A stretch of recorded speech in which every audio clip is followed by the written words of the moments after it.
Ellis Island.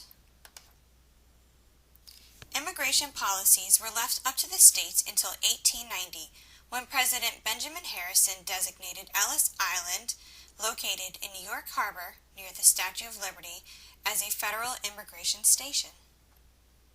On January 1st, 1892, Ellis Island Immigration Station officially opened as 3 large ships waited to unload passengers waiting to become U.S. citizens.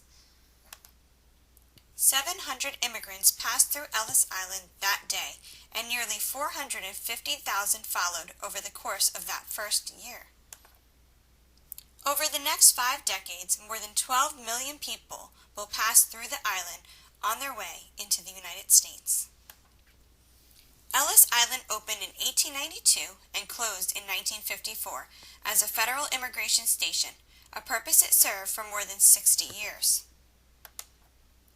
Millions of newly arrived immigrants passed through the station during that time. In fact, it has been estimated that close to 40% of all current U.S. citizens can trace at least one of their ancestors to Ellis Island.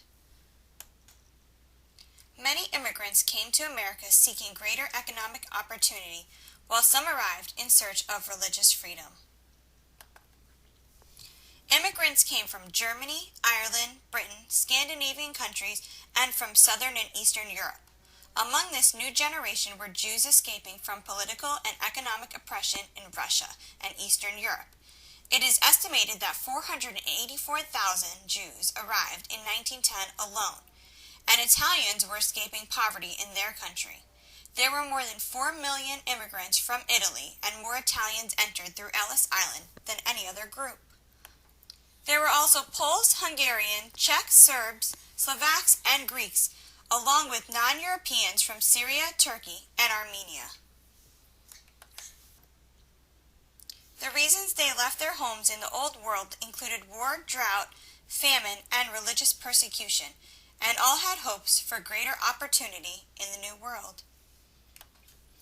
Upon arriving, immigrants were tagged with information from the ship's registry as they climbed the stairs to the Great Hall and passed through long lines for medical and legal inspections. The first test they had was called a 6-second medical exam. If a medical problem or disability was suspected, one of 17 different chalk marks were put on the person's clothing. From there, they were sent for a full physical examination.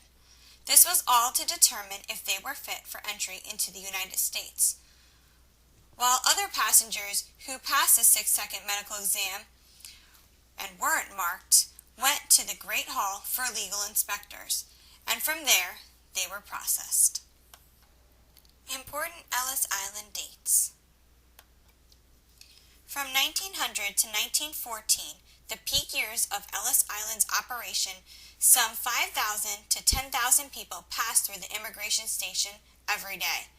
Approximately 80% successfully passed through in a matter of hours, but others could be detained for days or weeks. In 1917, the Immigration Act is passed, requiring immigrants 16 and older to be able to read in their own language before being admitted to the United States. Also in 1917, complete medical exams were required for every immigrant. The Quota Act of 1921 limited immigration to about 350,000 people per year and limits how many can come from each country. In 1924, Congress passes the National Origins Act, reducing quotas for each nation so that only 165,000 immigrants can enter the country. Annie Moore was the first immigrant to come through Ellis Island from Ireland into the United States. It happened on opening day, January 1st, 1892. The Commissioner of Immigration presented her with a $10 gold coin and welcomed her to her new home. Here are a few famous immigrants who came to the United States from Ellis Island. Sigmund Freud, a well-known physician.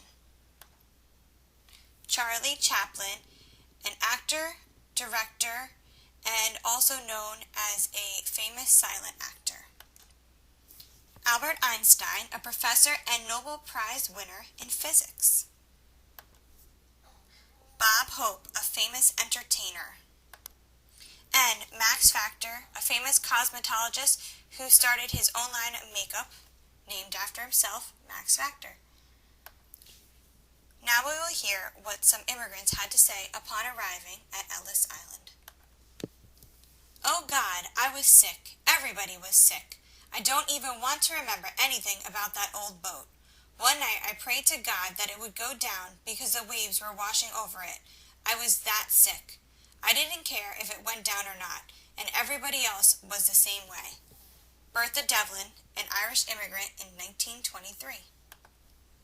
The nurses were there, ladies in white, we used to call them. They were very nice. I mean, they talked to the children.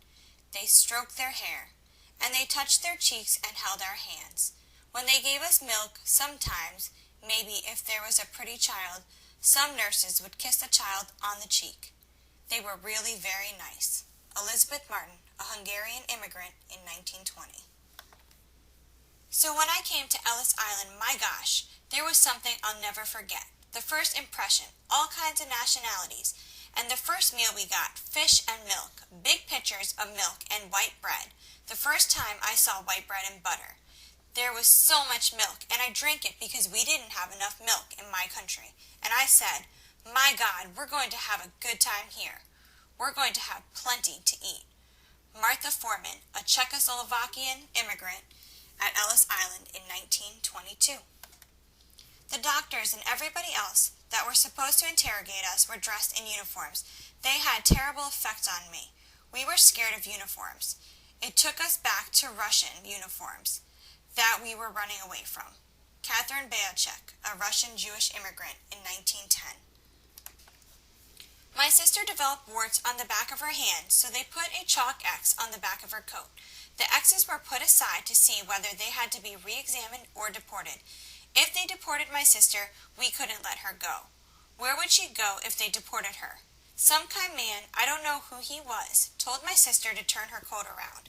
She had a nice plush coat with a silk lining, and they turned her coat around.